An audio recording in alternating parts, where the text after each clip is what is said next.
Angola vai assumir a presidência rotativa da SADC no próximo dia 17 de agosto, na 43ª Cimeira dos Chefes de Estados e Chefes de Governos da organização. E para este ano, a Cimeira terá como lema capital humano e financeiro, principais fatores para a industrialização sustentável da região.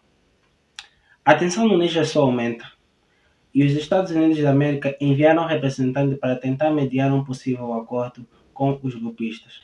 Filipinas e China estão num processo de praticamente pré-guerra, por uma situação de domínio no mar da China Meridional, um mar super estratégico para o mundo, claramente, e com participações indiretas dos Estados Unidos, do Japão e da Austrália, prometendo defender as Filipinas em caso de um possível ataque dos chineses. Seja bem-vindo à Geopolítica em Foco. Se quiser saber mais sobre geografia, geopolítica, comunicação e atualidades, para estares bem atualizado, inscreva-se no canal, siga as nossas redes sociais, parte nessa caminhada conosco que vai te levar a uma jornada incrível pelo mundo. Eu sou o Leuson Reciado e estou animado para embarcar nessa nova jornada com vocês. Pois é, pessoal. A Angola vai assumir a presença rotativa da SADC no próximo dia 17 de agosto, na 43ª Cimeira dos Chefes de Estado e de Governo dos países da organização. E para este ano, a Cimeira tem como lema Capital Humano e Financeiro, principais fatores para a industrialização sustentável da região. Para quem não sabe, a SADC é um bloco econômico, um bloco comercial. O que são blocos comerciais? São áreas delimitadas na qual dois ou mais países, né, se juntam e formam um acordo bi ou multilaterais com o objetivo de atingir uma integração econômica por meio da redução de tarifas, baixa ou nenhuma restrição no fluxo de serviços de capitais, produtos e para alguns blocos com estágio mais avançados, né, nós temos aquilo que se chama a mão de obra transfronteiriça. Formada em 1992, a SADC é um bloco comercial muito importante para aqui, para a nossa região da África Austral. Ela é composta por 16 países atualmente. E a SADC tem como principais objetivos, primeiro, alcançar o desenvolvimento e o crescimento econômico, né? Reduzir a pobreza, melhorar o padrão e qualidade de vida do povo da África Austral e apoiar socialmente os mais desfavorecidos através da integração regional. O segundo, promover e defender a paz e a segurança. E o terceiro, desenvolver valores políticos, sistema e instituições comuns. Ela surgiu como um bloco comercial de grande influência e de grande impacto no continente africano. E nós temos a SADC aqui na região da África Austral. Dentro da SADC, nós temos algumas instituições. Que temos, primeiro, a Cimeira de Chefes de Estados e de Governo, o órgão de cooperação em política, defesa e segurança dos países da SADC, o Conselho de Ministros, o Secretariado, que é o principal órgão executivo, o Tribunal, né? Um tribunal que está suspenso desde 2010, a Troika, a Comissão Permanente de Oficiais e os Comitês Nacionais da SADC. E ela tem muitos desafios atualmente.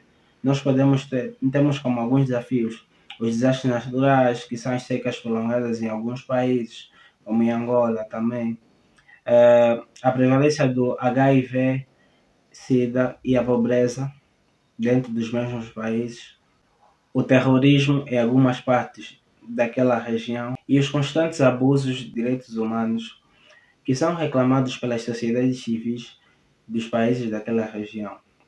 Mas a SADC também já teve vários ganhos ao longo do tempo e nós destacamos alguns ganhos como a Carta de Condução Comum da SADC, uma zona de comércio livre, igualdade de gênero, o Sistema de Liquidação Bruta em Tempo Real, o RTGS, que permite que as transferências entre os países da SADC reflitam em menos tempo que nos anos anteriores. O Parlamento Regional, que tem mais o poder consultivo e deliberativo, e o passaporte diplomático para membros das instituições, onde os membros dessas instituições, né, da SADC, podem circular livremente entre os países da SADC sem precisarem do visto. E vemos que é uma oportunidade muito grande que Angola tem nas mãos de eh, alcançar os objetivos que ainda não foram alcançados da SADC, transformar as preocupações em possíveis soluções. Claro que Angola tem um potencial internacional muito grande e tem se afirmado cada vez mais do cenário geopolítico e geoestratégico do próprio continente como uma potência da região que resolve os próprios conflitos, participando e ajudando vários países da própria região. Por exemplo, ela tem atuado de uma forma muito boa na região dos Grandes Lagos, fazendo cimeras, promovendo ações que levam a cabo a luta contra o terrorismo na própria região e as desestabilidades que a região vem passando durante os últimos anos. Né? E agora assumindo a presidência rotativa da SADC, da Comunidade de Desenvolvimento da África Austral, nós temos em nossas mãos a oportunidade de, primeiro, entrarmos na zona de livre comércio, fazendo com que a aderência dessa zona torne os preços mais acessíveis. Paramos de fazer algumas práticas, né? Claro que todos os países fazem em certo nível, práticas protecionistas e fazer com que a nossa economia seja diversificada da melhor forma possível para nos permitir termos uma boa adaptação a essa zona de livre comércio, já que vários produtos e serviços de outros países vão aderir ao nosso mercado. Então, é uma oportunidade que a Angola tem nas mãos de transformar essa SADC e direcioná-la rumo a um futuro próspero. E falando também no Níger, as tensões vão aumentando e cada vez mais estamos perante uma guerra sem precedentes dentro do nosso território africano. Só para termos noção, o Níger sofreu recentemente um golpe de Estado e a região do Sahel vem passando por muitas instabilidades sociais, políticas e econômicas.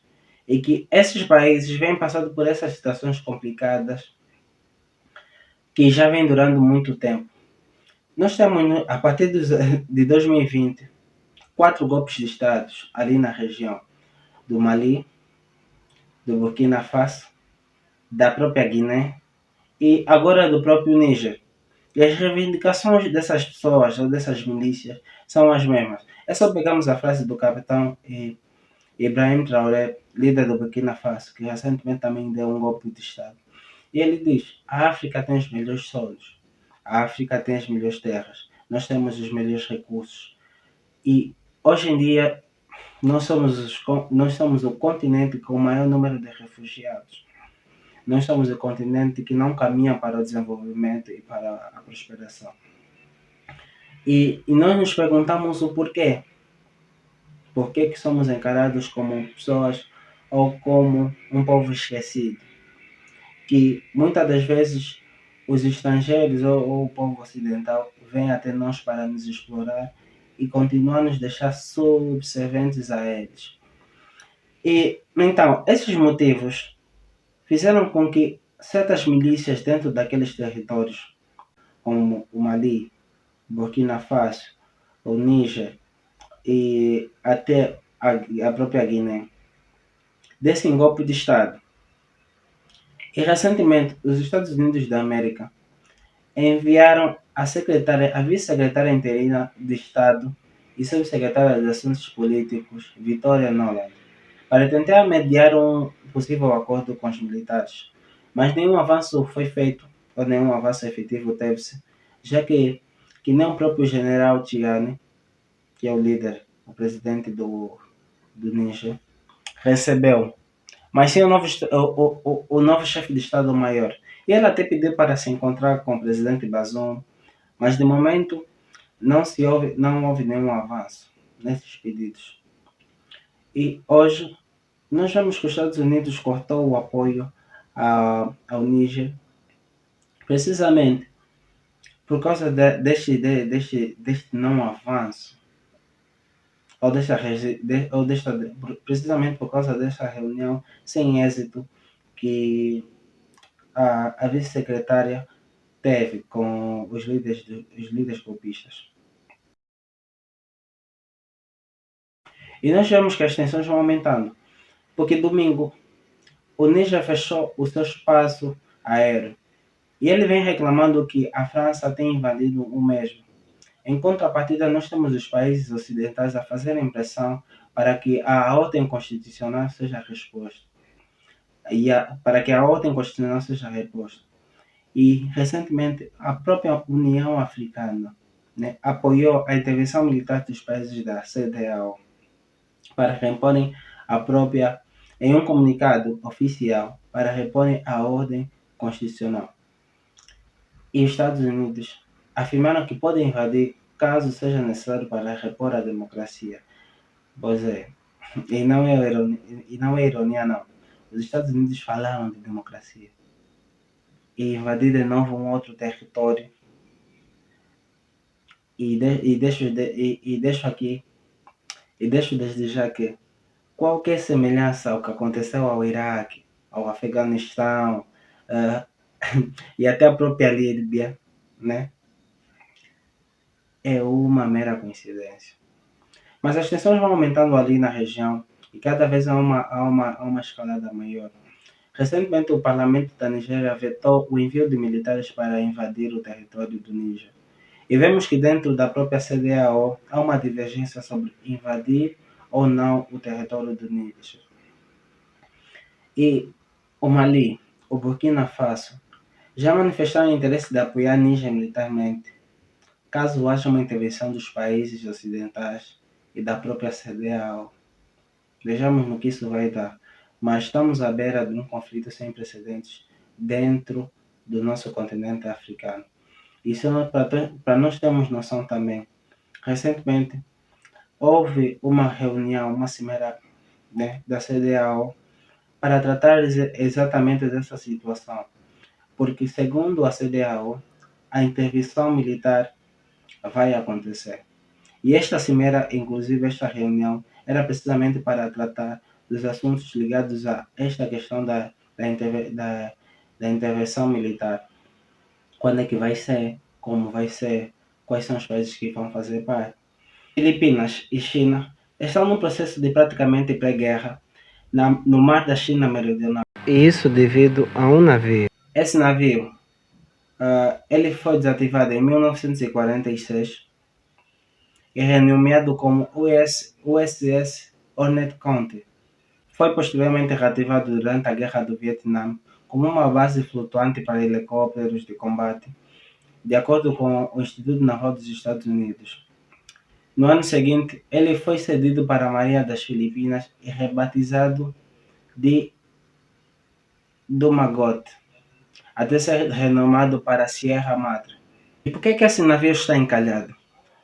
O exército filipino encalhou o Sierra Madre, que é um navio, deliberadamente no atol Second Thomas, também chamado de Ayunjin, no final dos anos de 1990. O objetivo era conter o avanço da China em águas muito disputadas ali na região.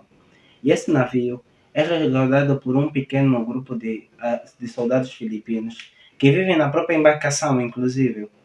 E a tática filipina era de estabelecer a sua presença no banco de areia, se deu em resposta à ocupação da China alguns anos antes do Recife vizinho Michef, também reivindicado por Manila Laos e Pequim, transformou esse Recife e outras dessas áreas em ilhas militarizadas e em ilhas artificiais. Hoje em dia, a China tem apostado muito em ilhas artificiais da região para colocar as suas bases militares a fim de expulsar e de controlar qualquer intervenção dentro daquele mar. Um pouco parecido com o que a Rússia vem fazendo para obter o controle do Mar Negro.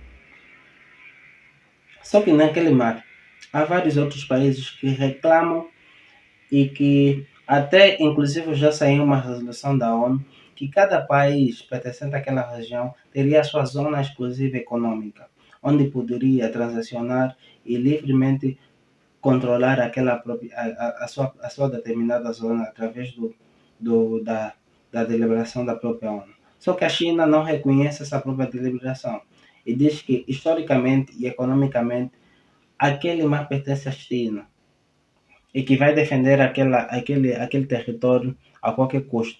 E é um mar muito importante, né? A China reivindica que todo esse mar da China Meridional é dela.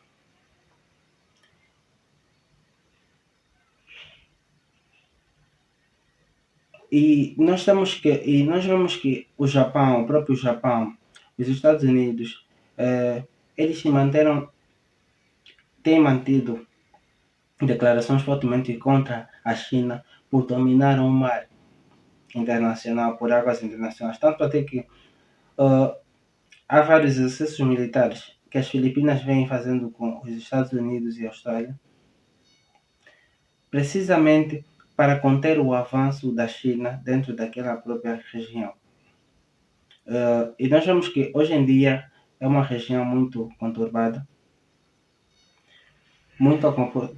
por ser muito disputada. E as Filipinas afirmam que a guarda costeira e os navios da marinha chinesa interrompem regularmente a navegação dos seus navios, assim como as operações de reabastecimento para a pequena guarnição de Filipina, do Sierra Madre, e que temem que a China tente ocupar o próprio barco. E os cidades do navio filipino dependem dessas operações de reabastecimento.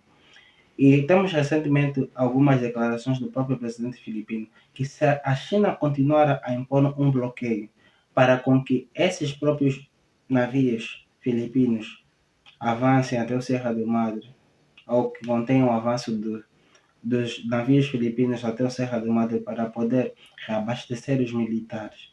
Se a China continuar a bloquear este avanço e continuar a jogar jatos de água para esses próprios navios para impedir a passagem deles, hoje o presidente filipino anunciou que irá romper este bloqueio que a China impõe. E que e nós já sabemos quais são as possíveis retaliações e as possíveis consequências desses atos, que pode provocar uma guerra sem precedente, até inclusive a Terceira Guerra Mundial, onde veremos que a Filipina, os Estados Unidos e o Japão já manifestaram seu apoio, tanto militar, para defender as Filipinas, e nós temos em contrapartida a China, que tem como seus aliados, né, a Rússia, a Coreia do Norte, como principais de seus aliados a Rússia e a Coreia do Norte. Então, nós estamos a nos encaminhar, principalmente por causa daquela região, para o início da Terceira Guerra Mundial. Se você quer continuar a entender o mundo conosco, não se esqueça de se inscrever no canal, ative o sininho para não perder nenhum conteúdo. Dê-nos o seu feedback nos comentários, deixa um like também e compartilhe as suas opiniões para construirmos uma comunidade engajada. Agradeço a todos por acompanharem e continuem ligados para receber mais conteúdos incríveis. Até a próxima, pessoal.